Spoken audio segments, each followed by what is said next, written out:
Christina. I'm back with you for the second video in this two-part series where tonight I'm evaluating some new membership site software called Value Add-on.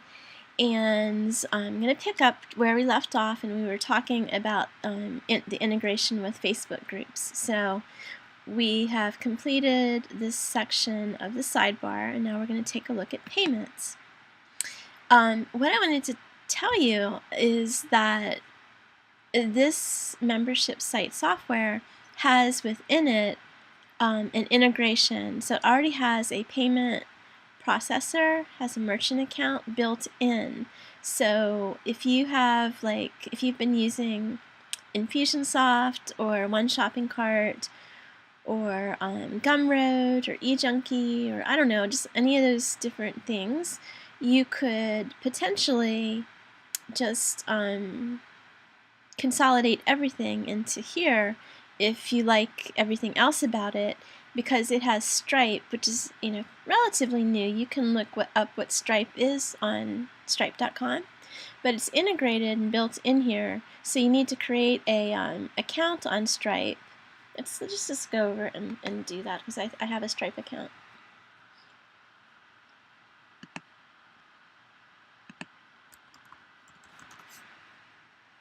Okay.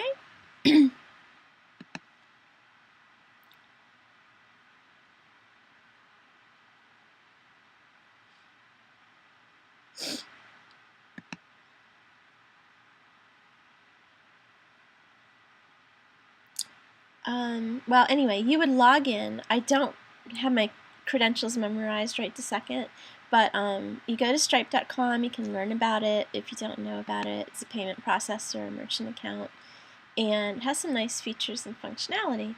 So create yourself an account, and then you don't have, I was just telling you to go over here if you don't know about it, or if you want to create an account. But once you do, from in here, we're back in Value Add-on. You can connect with your Stripe account and make that integration happen, that interoperability between this happen, because when people, in order to receive payments, when you have a Buy Now button on your sales page and they click that, and then the next page that they go to is a payment processing page, that is presented by Stripe, which collects, does the credit card authorization, collects the money, and moves it into your bank account. Okay? Alright, so you would connect with Stripe, it's built in, and let's see, subscriptions. Oh, it's the same thing. History, plans. You do want to set up payment plans. So, you have this online course, and I guess the first thing, the processor type is Stripe, and then there's going to be more things. This is a drop-down list of values, and they're going to, in the future, have affiliate programs. But don't worry about this yet if you're not familiar with what JVZoo is or Deal Guardian. It's a lot like Commission Junction, ClickBank. You can look up what that is, but just for now, just choose Stripe. Now, first of all, you have to decide, if your program is going to be a one-time charge and then they have access to it, or if this is going to be a continuity site, a monthly subscription. Okay, so if it is going to be a course that you you have your mind mapping software out, or your whiteboard, and you have maybe 8, 10, 12 modules, you build out a course, and you have your video training and your workbooks to accompany that, MP3 files of maybe the weekly coaching calls, whatever it is that you're doing, and you have a course, you might charge them one time, and then they have access to it. And that's it. You're done. You collect the payment and you're done. Or you might have a membership site, which is a monthly subscription, where every single month you're going in there and refreshing content. And it just keeps building and building and building, and it just kind of goes on into perpetuity, and they, pay you maybe, $37 a month, or $47 a month, or $67 a month, or something like that for continued access. But you're bringing really great content to the members every single month, and you maintain that commitment versus just creating a course, putting it all up there, charging them once, and then deciding whether you want them to access it all at once or you're going to drip the content. But no matter what, it's all up there, and they just pay once. Okay, so there's you can do a weekly subscription.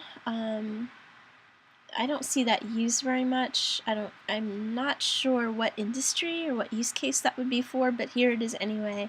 Weekly subscription and weekly subscription with trial, monthly subscription with trial, and an annual, same thing. Definitely, I would choose, well, for cash flow, from your perspective, from a business, you would love to do annual subscription so that you get all the money up front. However, to make things easier for your prospective members or buyers, you want to offer them a monthly subscription and then let them decide if they want to maybe take a discount and opt for the annual. And furthermore, especially if you're new and this is your first time doing this and people are just getting to know you and your course content and stuff like that, people have uncertainty anyway, even with people that they are familiar with and have some rapport and trust with. They always have some degree of uncertainty when it comes to a purchase decision and kind of assessing value. So they're probably going to do the monthly subscription, but even more importantly, I would suggest to do a monthly subscription with a free trial. I mean, I'm doing it right now with this software, right? I want to see what I'm getting I want a preview, and if it's that good, I will continue payment. So once you do the monthly subscription with trial, you can decide how many days you want to do it. I thought this would be a drop-down list of days. Okay, so sometimes it's a 7-day trial. Sometimes it's a 14-day trial for 2 weeks. Or some days it's a 30-day trial. It depends on the complexity of the site, how much content you have in there, things like that. You can determine what your trial period is and put it into here, okay? And then you would put your price for the monthly subscription. Whoops, I need to highlight all that. The price is for, and again, it's a monthly subscription, so this is how much it would be a month. And I'm going to just put in 37, okay? I don't know if we need decimals, okay. And then you want to enable Facebook groups, okay? And I'm going to create this plan. Okay, well, it's not actually going to create it because I did not connect with my Stripe. Let me see if I can remember. I'd really like to show you exactly how this works. So let me see if I can remember what my credentials are here for Stripe.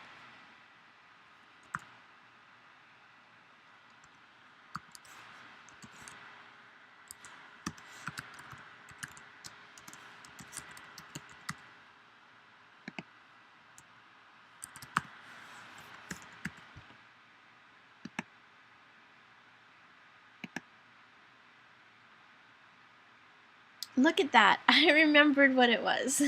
Creating digital assets. I don't know if I need an API.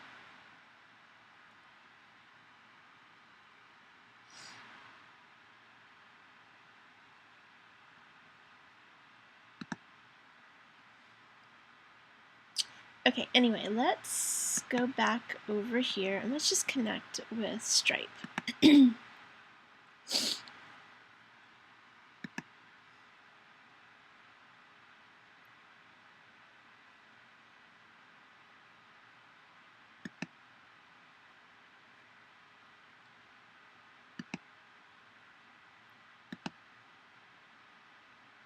Did it not say? Oh, it didn't save my plan, did it? Okay, we're gonna choose Stripe. We're gonna do a monthly subscription with a with a 14-day trial. And it's going to be 37. Let's do a 7-day trial. $37 a month. Enable Facebook groups and create this plan. Okay, so I'm connected with my Stripe. And this is what it is. So, I mean, you can create as many as you want.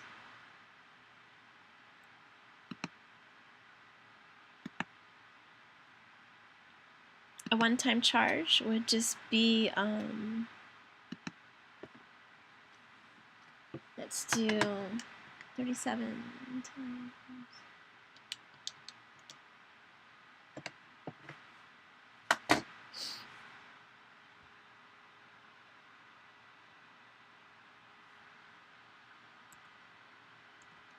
$300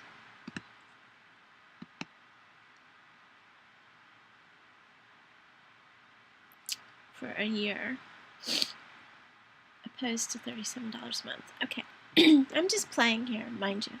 Okay, coupons. And this is where you would do promo code, right? So here would be free trial.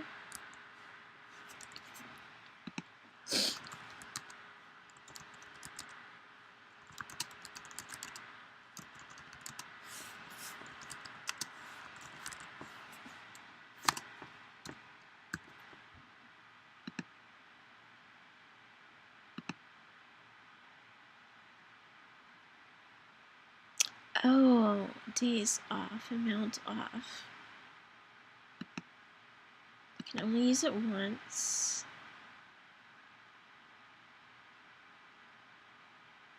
Duration of coupon.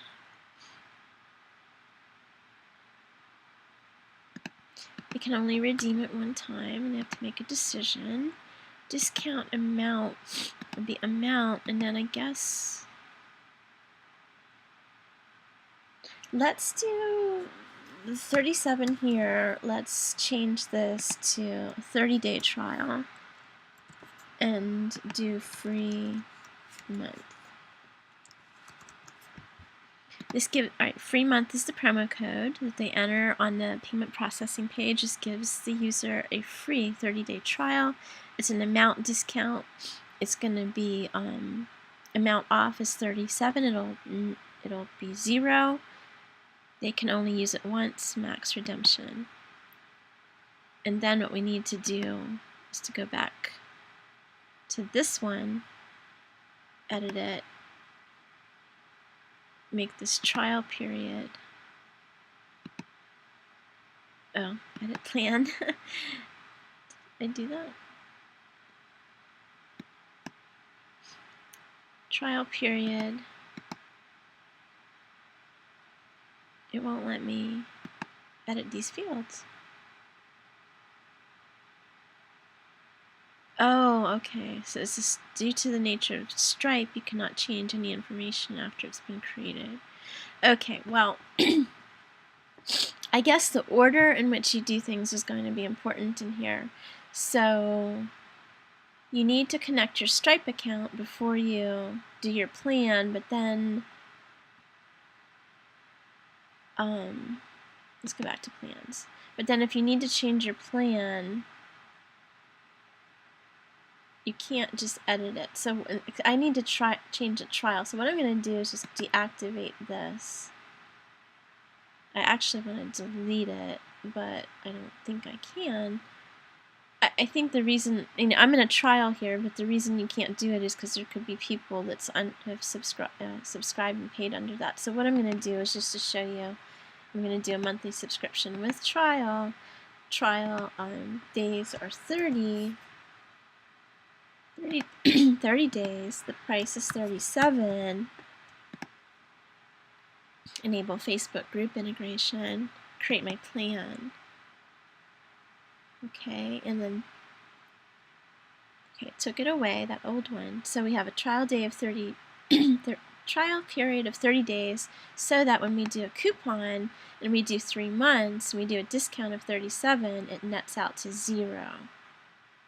Okay, so that's how that goes. Alright, so I think you could probably use this. This is for promo codes, trials, and maybe even affiliates. Well, I'm not sure how their affiliate program is going to work. I think it's still under construction, so stay tuned. We'll be back with some more information on that. Okay, users. Now this would be all the people that are in your membership. Of course, it's just me right here, but as people join, this would be like a little grid that will increment, and you'll see a total of how many people are joining, their username, their full name, their email address, when they joined, and their last login. And it looks like it records a history of their transactions as well. And it allows you to create users manually if you want to. And it's either site owner or have permissions to read name and their time zone. And then you can classify them as a non-member, member with an expiration, or lifetime account. This is a day counter for content that's stripped if you're pacing their learning and releasing a module every week. Okay, so you can create users manually, and they're created automatically once they pay through our APIs and our integration with your autoresponder and your sales page buy now button. Okay, and then after you have all these members in here, you might have a need to export them to a CSV file.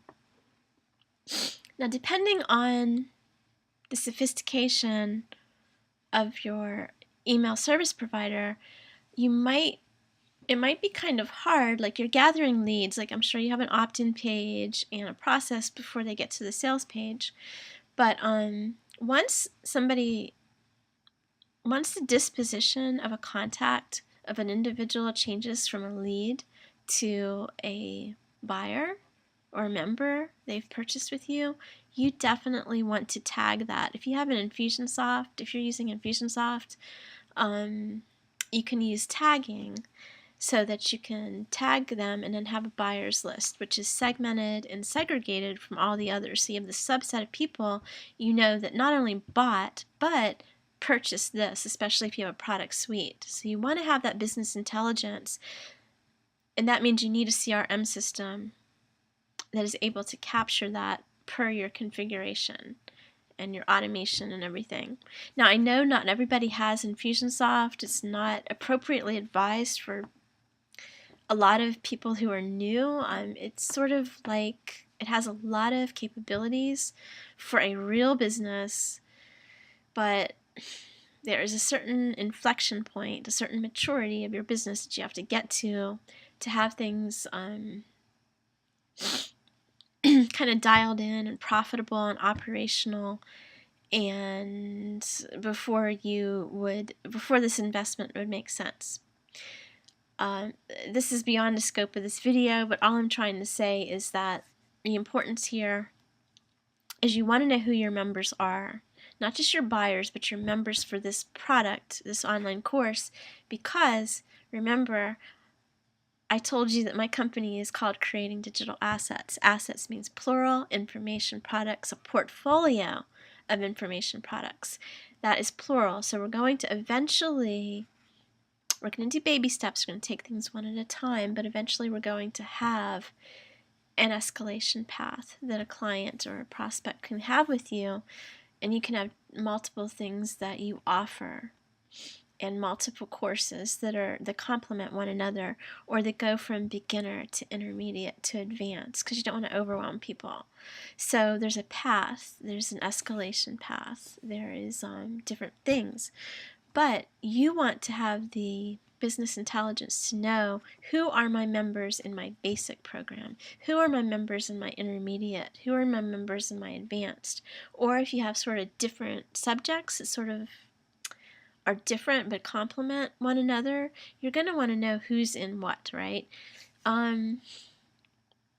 if you run your stuff evergreen, members are going to be being added all the time. If you sort of do launches like annually or quarterly or twice a year, whatever, it'll be a little bit more like you'll know these groups. But I guess what I'm trying to say is once you have a certain number of people in here, like if you do have a cutoff date, then you know after a certain date and certain refund period that the people that are in here are in here. So you, like, suppose you have 200, okay? You could export them to a CSV file and then import them back into your Aweber or your email service provider and tag that segment, that list, as your members of whatever this course is, and then you'll know who they are, because in your communications with them, your email communications, outbound communication, follow-up sequences, you'll want to address them differently. You're going to tailor your communication. So you have a message to market match. He certainly would not want to send them an email or some kind of sales page offering them the same product again when they're members or they've been members for months or years, right? That's just, so you have to intentionally, strategically set up your systems on the back end so that you know who your leads are, who your buyers are, and then segment your buyers, especially if they're repeat buyers. Which products do they own? What are they members of? Okay? So your CRM system will do that for you, and it's more sophisticated than Aweber. Aweber, if you try to do this in Aweber, you kind of can do it by creating lists and lists and lists, like segments of lists. But after a while, when it gets a little bit too unyieldy to manage, you're going to want to find a CRM system that can handle this for you. If you're running it evergreen and people are coming in like in a staggered fashion all the time, it just depends how often you're promoting it organically or through paid ads or whatever. You have people coming in and starting and being dripped content or whatever, however it is, coming in all the time, then you probably want to set up a calendar alert somewhere and export your CSV file maybe weekly, depends like what the volume is, maybe monthly. So you keep your buyers list, which resides outside of the system. I mean, it resides in here, but you can export it outside into your CRM system and label it, and you'll always have a quantification, a total of how many people are in this program, and qualitatively, like their name, full name, and email address. I don't know if that's getting into too much detail, but anyway, you have the ability to export a CSV, and you'll probably use that because you'll want to know who these people are, not just within the system, but outside of this membership site. Okay. All right. So we did that. And then this is the third-party integration with your email service provider, and you just you click this to get the drop-down list of values, and just select what you're using, like Aweber, MailChimp, Infusionsoft, are probably, like, this is free. A lot of people start off with MailChimp if they're really, really don't have a lot of resources, just getting started. This is free up to a certain number of users. I can't remember how many. Let's see. I'm going to try to give you the most information in case you're interested in this. MailChimp.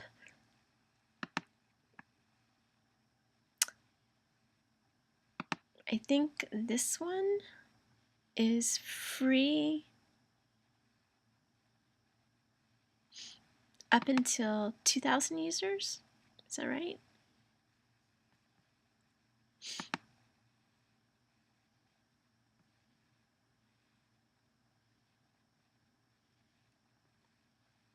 Okay. If you have fewer than 2,000 subscribers, you can send up to 12,000 emails per month, absolutely free, no trial expiration contract or credit card. So 2,000. So this is why a lot of people sign up here with MailChimp, MailChimp.com, until you, my Stripe account, we don't need that anymore. A lot of people sign up with the MailChimp until they surpass 2,000 subscribers, and then you can go on to Aweber and optionally Infusionsoft, just depending on how the business is going. And you would have to look at your financials for that, and your analytics, your financials and your analytics, to see what's going on. But anyway, no matter which one you select, once you sign up for it, there will be a place. There'll be an API, and you just copy and paste the API into here and save. Like whatever one you choose, it'll just direct you what you need. Like for Aweber, there is a body of text that goes in here. That is the authorization code. What does Infusionsoft want? Infusionsoft has, the application name, which is like, you can find it in your browser. It's like what prefaces your anyway, there's an application name. If you have Infusionsoft, you know what it is. It's an alphanumeric unique identifier just to you as a client. And then they also have an API key. It's probably in your settings somewhere. Just copy and paste it. But like I said, no matter which one you choose, which one you have, whatever one, it'll prompt you for whatever else it needs so that you can integrate it. And of course, after it's integrated, you'll want to test it. And yes, you want to leave this page. Okay, then when you're adding your content, you can create new course content. Let's see. You can upload your files and the thumbnail image to visually represent it. Do your homepage tabs. This would be like maybe week 1, week 2, week 3, or they could be topics. So they could be like, they can be incremental as far as time, like week 1, week 2, week 3, week 4, or they could be topics in these tabs across the top. So this is going to be your navigation. You're configuring your navigation for your site. And then subordinate to these tabs, if you can imagine them horizontally across the top, the categories would be subordinate to them, and then you can create vertical, like underneath each one. Like week 1, you might talk about 5 different topics. Week 2, you might talk about 4 different topics. Anyway, this is the structure. And you know what? I would highly recommend, like you might do it on a whiteboard. Sometimes, you need to write with one of those pens and color code things and see it and feel it tangibly. But then you might also use like a mind mapping software like mindmeister.com, and you want to block time and outline. So you would have your whole course outlined on there, and I would keep that up in a tab, adjacent to this, and then work from there, because that's going to be your site structure. So you'll have your tabs and then your categories beneath that, and then your post underneath that.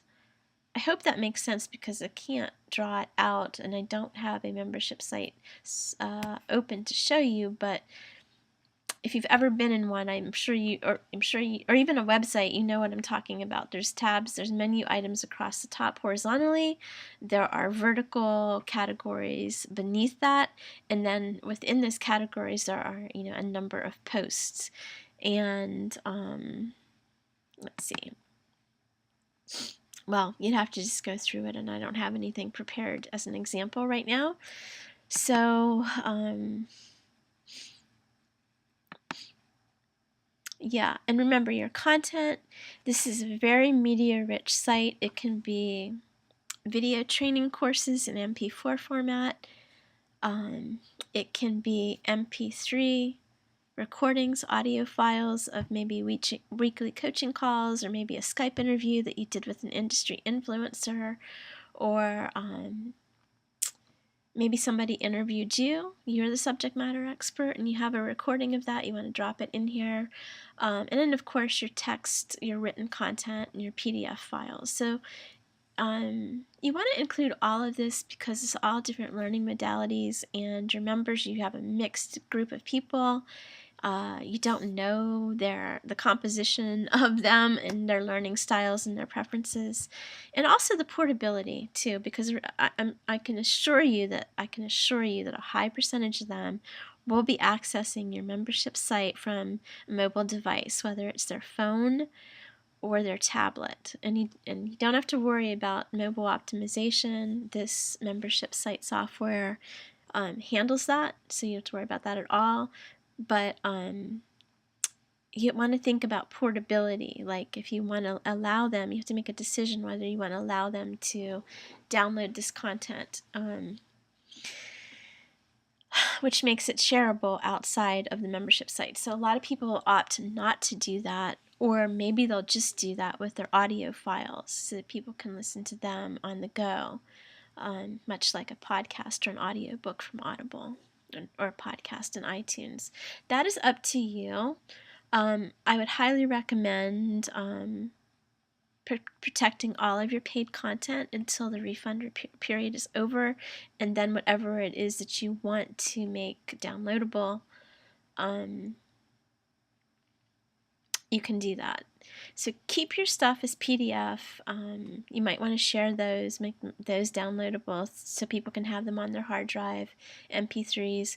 The video content, I highly suggest you do not make that downloadable. You have to keep something, you want to keep something protected, and I would keep that on Amazon S3, and absolutely no way to download the videos, okay? Alright, questions. So if you enable ask a question, remember that was a site setting up here. Whoops, where is it? Right here.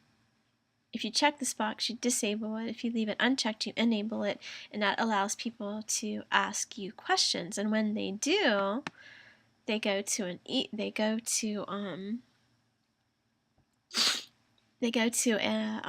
email, centralized, consolidated email address that you provide and set up. And then as they're answered and they're published here, you can maintain control of your FAQs right here. And until we actually have a site built out, I can't show you where this appears, but I'm thinking that below any post that you have, there will be a way for people to ask a question and then for you to answer it. So stay tuned. I'll come back to that once I have something built out. And then these are the pages in your membership site: the login page, the thank you for subscribing page, so all these pages. And yes, let's see.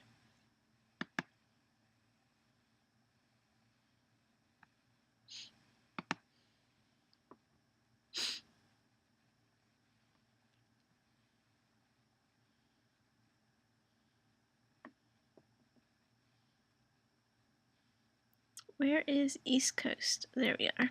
Change my time zone. Site owner.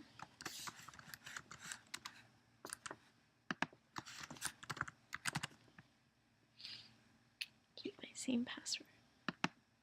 Okay, so been saved. Alright guys, so I think that's all for now. I do have some course content in my MindMeister, and I'm going to build out a little membership site. I'm not going to do this whole long video to show you how that works. It'll just make everything really too long. But once I have it done, I think I'm going to come back and show you, and then let you know my honest opinion about how easy it was, or the pros and cons. I can already tell that there's some things about this that are not completely intuitive, and that's because I've been doing software development ever since 1996. I've been in the IT field as a business systems analyst, and what that is at the enterprise level. I've worked in corporate environments for global brands and government agencies, and a senior business systems analyst serves as liaison between a variety of different stakeholders in an enterprise, in a company, and I say a variety of them because there's not just one of them. There's going to be several across different departments with different vantage points. But this is like, what we're doing here is not as complex. There's usually just, your stakeholders are your members. And depending on what your topic is, I mean, it's just not as complex. I mean, you're going to get feedback from them. They are your market. But they'll probably have requests for product enhancements and different things. You'll definitely get market feedback, but it's not going to be as complex as when you have an enterprise with different people, different vantage points, sometimes competing interest within an organization, the things that they want this software to do. But it's really important to have a business analyst in between those stakeholders and your software development and test team so that you can communicate, because I can communicate organizationally with stakeholders, and I can also communicate technically with programmers. So you have to know both languages, and sort of you're like an interpreter, like you know how to elicit requirements, gather them, document them, diagram them, prepare wireframes, and communicate to your tech team exactly what is needed, what is wanted, what is must-have, and what's nice to have.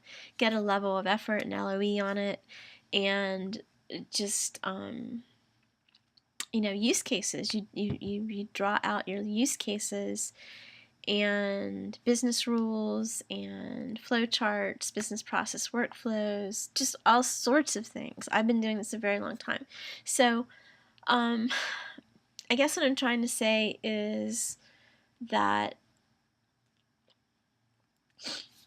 I'm going to evaluate the software because I've been doing software development, life cycle methodology for a number of years, both waterfall and agile methodologies with scrum meetings and different things like that.